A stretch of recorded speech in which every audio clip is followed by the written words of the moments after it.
DJ Barbie. Maayong hapon. Dili ko kabalo kung asa ko moadto karon. Mao diri ko mosulat kay murag nabug-ata na kaayo ko sa tanan. Tawagan lang ko og Lira.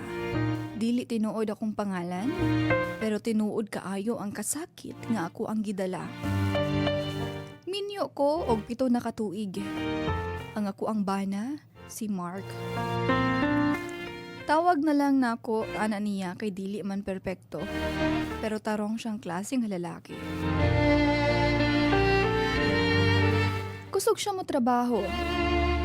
Dili hilig mangwarta sa laing tao. Wala siya laing bisyo, gawa sa kape. Pero tungod sa iyang trabaho, permi siyang mularga. Usa ka simana usahay, duha ka simanang dili mo pauli.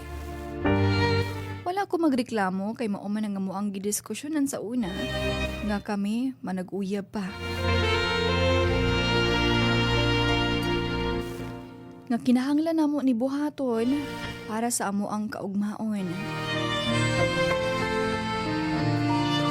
Pero DJ Barbie kabalo ko nga nakasala ko. Nakabuhat kog butang nga dili na ko ika-proud. Nakakita kog lain. Usa ka lalaki nga dili manunta dapat mahitabo.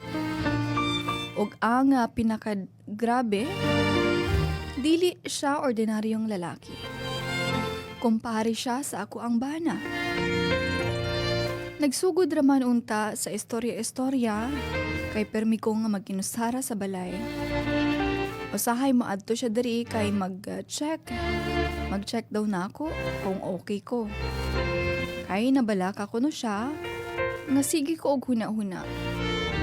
Nga permi ko nga mag-inom og kape sa kilid sa amo ang balay. Tan-aw lang sa amo ang gate.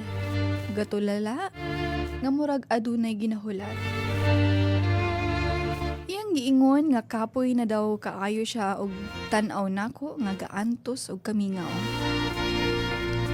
Ug mao to DJ, diha na nagsugod ang tanan. Wala na ko damha nga ang tawo nga kumpare pagyud sa ako ang bana. Maoy nahimong comfort zone nako. Kada gabi nga maghilak ko, siya ang ako ang i-text. Kada adlaw nga murag dili nako kaya nga mag-inusara, siya ang ako ang tawagan. Hangtod na dugay, wala ko nakabantay nga nangita nako niya. Nagpangita nako sa iyahang presensya, bisan kabalo ko nga sayop. Nakahimo kog relasyon nga walay klaro, pero puno sa kasaypanan. Pero DJ Barbie, ang pinakasakit gyud mao ni. Dili ko niya pilion. Ingon siya, dili man jud ta pwede. Pero makikita gihapon siya nako kung kinahanglanon ako comfort. Dili ko niya girlfriend, pero dili man pud ko niya kayang pasagdan. Murag gibutang ko niya sa kahimtang nga walay gawas. Ug ako pod ni sugutra. Og karon DJ, makasala pagyud kog dugang kay kada mo uli ang ako ang bana. Mutan-aw siya nako ug mutan-aw pud ko niya. Pero lahi ang ako ang gibati. Dili ko maka-confess kaniya. Dili ko kasulti. Ako rang ihilak sa banyo. Makasuway ko nga mutawag sa kumpare nga undangon na namo. Pero makahinumdum ko sa kainit sa iyahang balay. Sa iyang paghulat nako dito sa sofa. Sa iyang pag-ana nako. Nga kapoy na lagi ka. Dari na lang sa kuha pahuway.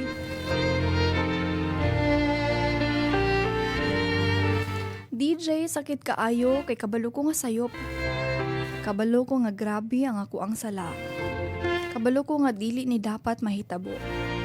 Pero ang pinakamasakit kay wala ko gipili sa lalaki nga ako ang gipili, labaw pa sa ako ang bana. Ug ang akong bana, Wala sab kabalo nga iyaharag gihapon kong gisaligan.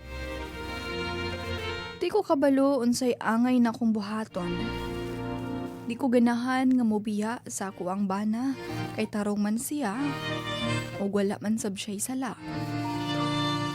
Pero dili pud ko kabalo og unsaon ako pag-undang ang ako ang gibati ni kumpare.